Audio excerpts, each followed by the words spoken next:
Mohamed Abdallah Ali, directeur général du musée des civilisations noires. Donc, le musée des civilisations noires a souhaité initier une programmation annuelle, c'est-à-dire organiser sur toute l'année 2025 une série d'activités de type exposition, panel, performance artistique, projection de films. Et pour cette première initiative, nous avons pensé prendre le thème des femmes noires pour être véritablement le thème qui va porter cette programmation annuelle. Pourquoi les femmes noires? Parce qu'on le sait, elles sont des piliers de nos sociétés, gardiennes des traditions, des savoirs. Et je pense que cet argumentaire-là aurait pu suffire à justifier ce choix-là. Mais il y a aussi deux raisons qui nous semblent essentielles. La première tient à l'inclusivité et la seconde à la décolonisation des institutions muséales et culturelles. J'ai parlé d'inclusivité parce qu'en fait, à travers les débats que nous aurons, à travers les activités culturelles et muséales que nous aurons, nous aimerions poser la question de la place de la femme dans nos sociétés et son inclusion dans tous les espaces, qu'ils soient politiques, économiques, académiques et autres. Donc, travailler en quelque sorte à ce que ces formes de marginalisation, d'invisibilisation qui touchent les femmes soient questionnées et que donc ce soit des postures et des conceptions déconstruites. Donc ça, c'est pour l'inclusivité. Pour ce qui est de la décolonisation des institutions muséales, là, on peut se poser des questions, mais il faut savoir que dans nos musées, dans les institutions culturelles, nous sommes parfois tributaires d'un certain nombre de regards, de théories, de perceptions sur la femme qui sont héritées en réalité des narratifs et des discours coloniaux. Et cela se reflète parfois à travers des expositions, cela se reflète dans la manière dont elles sont exotisées, parfois dans un certain art, la manière dont elles sont altérisées et donc objectivées même. Et nous devrions travailler à déconstruire cela pour donner déjà la voix aux femmes, qu'elles puissent, à travers le récit de leur expérience, montrer la complexité, la pluralité de leur être, de leurs conditions, de leur expérience de toute nature. Et donc, voilà, porter également, donner la voix à des artistes femmes, poser la question des rapports de pouvoir, de force dans les institutions culturelles, dans les institutions muséales, et re-questionner là également la place devrait être véritablement la leur. Alors, c'est une camarade qui est un peu mal connue par les jeunes. Est-ce que vous pensez que l'idéal ne serait pas introduire ces œuvres dans le système éducatif scolaire pour qu'elles puissent être connues davantage par les jeunes? Effectivement, nous avons souhaité commencer le lancement de cette programmation en projetant la lumière, si je puis dire, sur une grande artiste, Seni Awa Kamara, qui fait de la poterie à partir de Bignona, dont les œuvres sont extrêmement bien cotées dans le marché de l'art, notamment à l'international, mais qui reste très méconnue au Sénégal. Et nous avons pensé inviter des critiques d'art, M. Massamba Mbaye en l'occurrence, un universitaire qui a beaucoup travaillé sur la céramique, la poterie, c'est un archéologue, Moustapha Sall, une conservatrice de musée, donc en la personne de Awa Cheikh Diouf du musée de la femme, et enfin Wagan Gueye comme artiste. Et donc en croisant le regard sur d'abord la personne, la femme qu'elle est, son vécu, ses expériences, notamment le fait de ne pas pouvoir avoir d'enfants, comment cela se reflète, se rejaillit à travers son art, mais également les questions qu'elle pose lorsqu'on lit, lorsqu'on regarde sa production, le fait qu'aujourd'hui elle est extrêmement cotée dans l'art et continue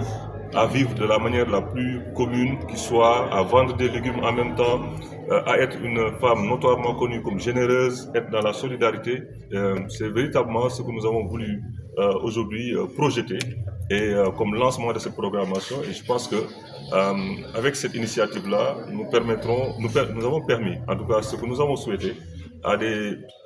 Sénégalais qui ne connaissaient pas Seni Awa Kamara, qui n'étaient pas familiers de son œuvre, de pouvoir effectivement découvrir. Et voilà, cette histoire soulève une question universelle. Que devient un savoir non partagé? Puisque dans le film, on a su qu'elle a dit que quand je meurs, je vais mourir avec mon savoir. Il y a effectivement la question de la transmission, mais sur les savoirs partagés que vous avez évoqués, il est important, le professeur Moustapha Sall l'a dit, la question des savoirs endogènes. Hein. Si on regarde comment elle malaie l'argile, les techniques de cuisson, ce qui se passe au niveau de la post-production, on voit des savoirs extrêmement bien élaborés, qui sont des savoirs ancestraux, transmis de génération en génération. Maintenant, il y a son esthétique propre à elle, qui aujourd'hui questionne les spécialistes, que vont devenir en fait ces œuvres-là. Est-ce que la créativité pourra se poursuivre? On sait qu'elle a comme assistant des enfants de son mari, donc de sa co-épouse, qu'elle a éduqué, qui l'assiste dans son travail. Mais aujourd'hui se pose la question, est-ce que véritablement cette esthétique-là pourra être transmise? Est-ce que le programme concerne seulement les femmes sénégalaises ou africaines ou bien la diaspora? Oui, ce que nous souhaiterions, c'est que la programmation puisse embrasser large. Et en l'occurrence, dans les semaines, mois à venir, vous verrez qu'en fait, il y aura des activités qui toucheront des femmes africaines et également de la diaspora. Nous sommes par exemple présentement en discussion très avancée avec le Goethe Institut pour faire voir pendant plusieurs mois une exposition qui va réunir des artistes de l'Afrique du Sud, de la Tanzanie, de la Côte d'Ivoire, du Bénin, du Sénégal, etc. Donc voilà. waaw di wax ni musée des civilisations noires dafa fas yéene ci at bi ñu nekk 2025 jagleel jigéen ñi ay waxtaan ay daje ay film ak li ñuy wax exposition jëmale ko ci jigéen ñi bu ñu laajtee lu tax ñu def loolu bu ñu tontoo ni ci suñu ay aada ci suñu ay xarbaax jigéen dafa yor déjà askan wi daf koy ci moom lay bàyyee ko moo koy meññ moo koy toppatoo moo koy yar itam di toppatoo xam-xam yi nga xam ni moom la askan wi jur di ko biral itam donc loolu rek ci sama yaakaar doyoon na tontu waaye du ñu wax ni yamuñu foofu du ñu bëgg itam ci ndaje yooyu ñu xalaat ñun ñëpp